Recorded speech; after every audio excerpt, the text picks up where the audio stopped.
नमस्कार मेरे प्यारे स्टूडेंट, इस वीडियो में आप सबका स्वागत है। ये जो चैनल मैथमेटिशियन सर क्लास 10 का जो सब्जेक्ट है मैथ्स में जो लेसन 2 है वो बहुपद, ये बहुपद पढ़ रहे हैं हम लोग। तो बहुपद में जो आज सीखेंगे इस वीडियो में वह बहुपद के शून्य पढ़ेंगे। आज टोटल बहुपद के शून्य की बात होगा जो क्लास 10 का यूपी बोर्ड के सिलेबस में दिया गया है। तो हम शून्य के बारे में आज पढ़ेंगे। तो सबसे पहले कि बहुपद का शून्य क्या होता है, बहुपद का शून्य हम देखेंगे। बहुपद का शून्य, यह बहुपद का शून्य क्या होता है यह हम इसकी चर्चा आज करेंगे। तो देखिए क्या होता है यह बहुपद का शून्य। तो अगर कोई बीजीय व्यंजक है वह एफ है, कोई भी बीजीय व्यंजक एफ है, यह बीजीय व्यंजक एफ को जो है अगर हम कह दें कि जो इसमें यक्स के रूप में यह बहुपद है, यक्स के रूप में यह बहुपद है। जब बहुपद है तो इस तरह से हम कह सकते हैं कि यह पी एक्स है, पी फॉर पॉलिनोमियल्स, इसमें जो वेरिएबल है वो वेरिएबल यक्स है। तो यह एक बहुपद है, पी एक्स क्या है, एक बहुपद है। तो ये इस बहुपद में एक वैल्यू अगर हम ले के एक वास्तविक संख्या है, रियल नंबर है, के एक आपका रियल नंबर है, तो वास्तविक संख्या है। तो अगर हम यह के वैल्यू अगर रियल नंबर ले लिए तो यह वैल्यू इसमें अगर हम रख रहे हैं तो पी के की वैल्यू अगर 0 आ गई तो यह जो पी के की वैल्यू 0 आ गई तो यह जो के वैल्यू निकल कर आ रहा है तभी इस बहुपद का शून्य कहलाएगा। मतलब के ही आपका पी एक्स का शून्य कहलाएगा। कब? जब पी के की वैल्यू 0 होगा। तो ये डिफिनीशन हो गई। तो इसीलिए शून्य ज्ञात करने के लिए ये एक फार्मूला यूज करते हैं। कोई भी अगर हम इस डायरेक्ट भी कह सकते हैं कि शून्य ज्ञात करने के लिए कंडीशन क्या है कि पी एक्स की वैल्यू 0 रखेंगे। जब पी एक्स की वैल्यू 0 रखेंगे तो यक्स का मान ज्ञात करेंगे।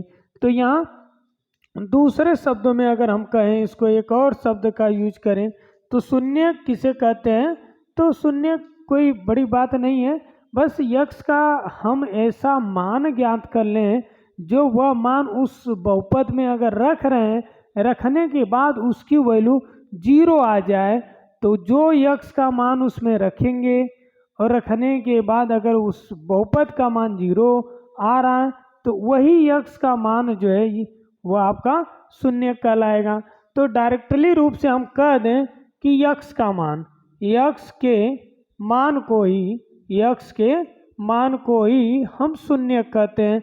यक्स के मान को ही हम शून्य कहते हैं कब? इसकी एक कंडीशन है जब यह हो जाए कि पी एक्स बराबर 0। तो वह कंडीशन होगी ना, जो कंडीशन होगी कि उसमें अगर हम मान रख रहे हैं, रखने के बाद वह 0 आए तो जो भी वैल्यू उसमें रखेंगे तो जिस वैल्यू को रखेंगे वही शून्य होगा। वह 0 ला रहा है तब वह शून्य हो जाएगा। तो यह है आपका शून्य है। तो यहाँ यह शून्य के बारे में हम लोग देखे हैं। तो और आगे इसकी बात अगर कर लें तो इसमें शून्य ज्ञात करने के लिए एक रैखिक बहुपद का शून्य ज्ञात करते हैं, एक द्विघाती बहुपद का शून्य ज्ञात करते हैं। वैसे तो बहुत से शून्य ज्ञात करने का तरीका है। तो यहाँ हाई स्कूल के पर्पस से अगर हम बात करें तो केवल 2 होते हैं, एक रैखिक बहुपद होता है। तो हम पहले रैखिक बहुपद की बात कर लें। रैखिक बहुपद, इस रैखिक बहुपद में हम देखेंगे शून्य कैसे निकलते हैं। फर्स्ट टॉपिक जो है रैखिक बहुपद की बात कर रहे हैं। इस रैखिक बहुपद में शून्य कैसे फाइंड आउट होता है।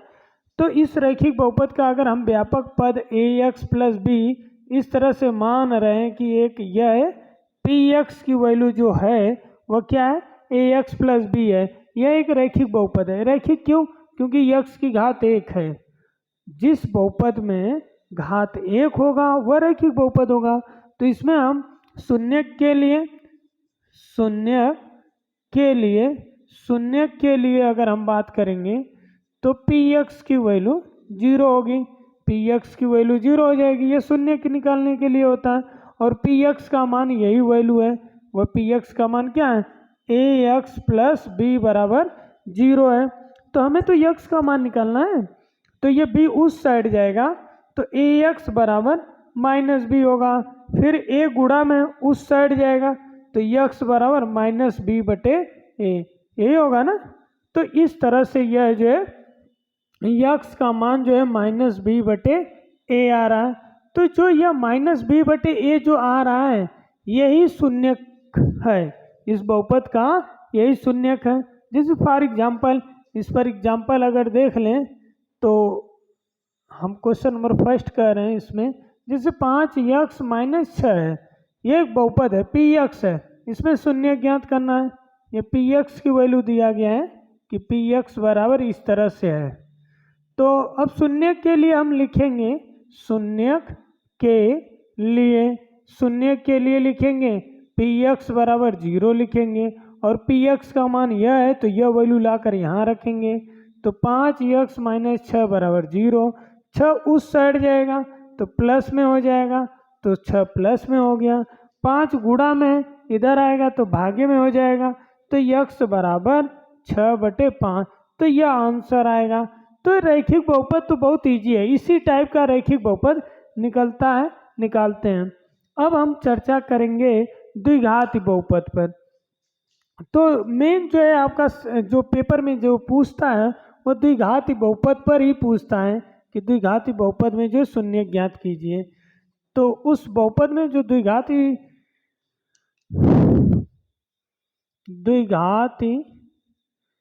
बहुपद का शून्यक, तो हम शून्यक मतलब द्विघाती बहुपद में x का मान कैसे ज्ञात करेंगे, इसके कहने का मतलब यह है।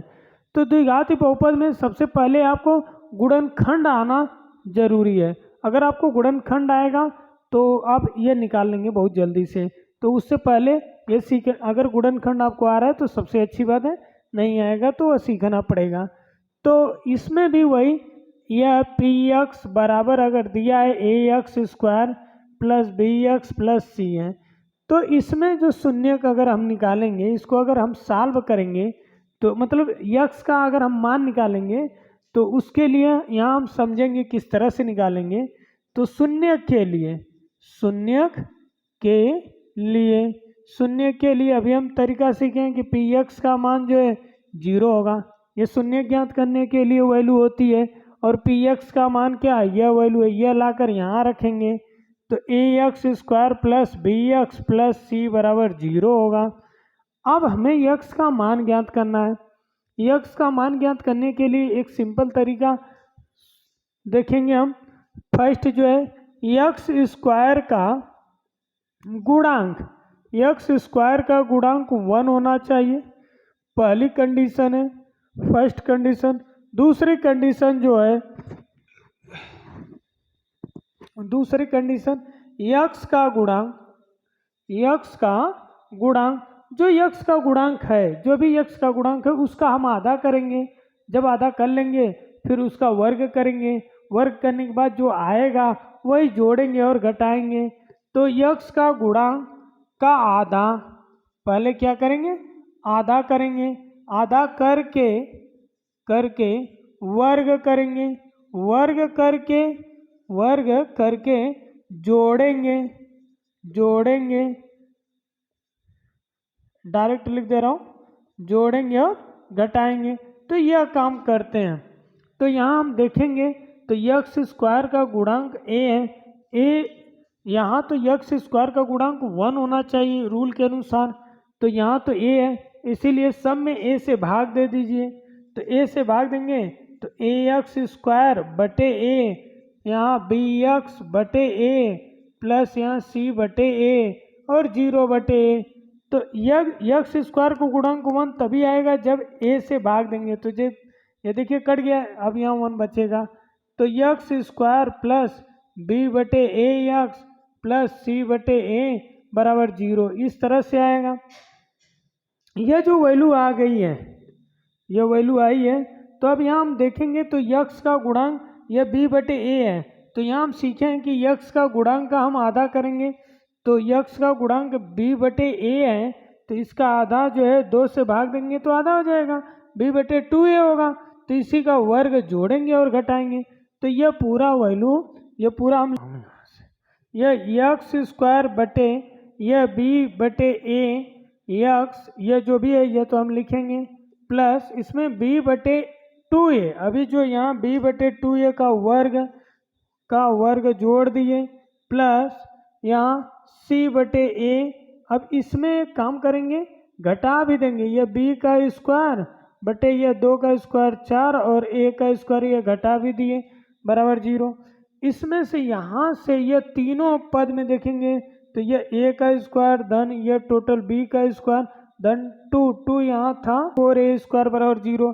इन दोनों में से यह तीन पद अगर लेंगे तो a का स्क्वायर धन b का स्क्वायर धन 2a, ये यक्स हो गया और b की वैल्यू यह टोटल जो 2 इसमें से कट गया, तो हम लिख सकते हैं यक्स प्लस b बटे 2a का होल स्क्वायर बराबर, और इन सबको हम उस साइड भेज दें तो यह माइनस में उधर जाएगा तो प्लस में हो जाएगा b स्क्वायर बटे 4a स्क्वायर, यह प्लस में उधर जाएगा तो माइनस में हो जाएगा माइनस c बटे a।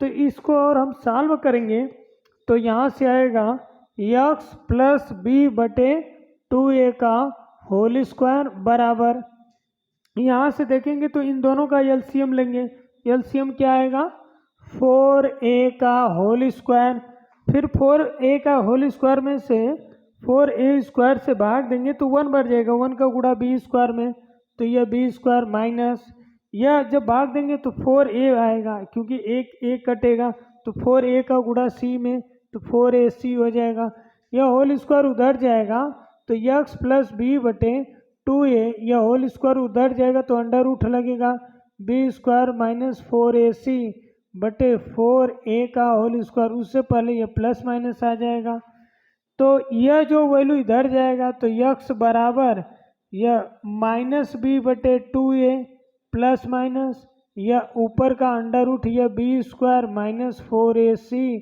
यहाँ से देखेंगे तो 4 का वर्गमूल तो 2 आ जाएगा और a स्क्वायर है तो a आएगा तो यहाँ से 2a आ जाएगा, यहाँ से 2a आएगा। अब इसको अगर हम इस तरह कहें तो यक्स बराबर हर समान है तो पूरे का 2a, यह minus b plus minus under root यह b स्क्वायर माइनस 4ac, तो यह यक्स का मान है। इसी को आगे चलकर हम लोग जो इसी को कहते हैं द्विघाती सूत्र, जिसका नाम है श्रीधराचार्य सूत्र, यही श्रीधराचार्य सूत्र है। तो यक्स का मान यहाँ दो, एक प्लस का पर एक माइनस पर, ये दोनों मान इसमें आएंगे, लेकिन यह तरीका हम लोग यहाँ नहीं सीखेंगे, वो तो यहाँ मैं एक एग्जाम्पल लिया हूँ, द्विघाती बहुपद लिया हूँ तो उसमें बताया हूँ किस तरह से यक्स का मान ज्ञात करेंगे। यहाँ तो पेपर में देगा आपका, उसका शून्य ज्ञात करना है या मान ज्ञात करना है तो उसका हम फैक्टर करके लगाएंगे, इस तरह नहीं लगाएंगे, गुणनखंड करके लगाएंगे। तो इसको बस यह मैं बताया हूँ कि इस तरह से होता है, लेकिन इस तरह नहीं लगाना है। हम एक क्वेश्चन के माध्यम से हम सीखेंगे तो किस तरह शून्य ज्ञात करेंगे।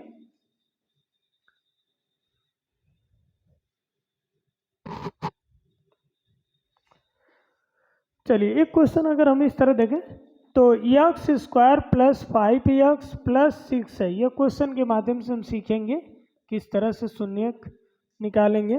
तो ये द्विघाती बहुपद है और इस द्विघाती बहुपद में हमें यक्स का मान ज्ञात करना है।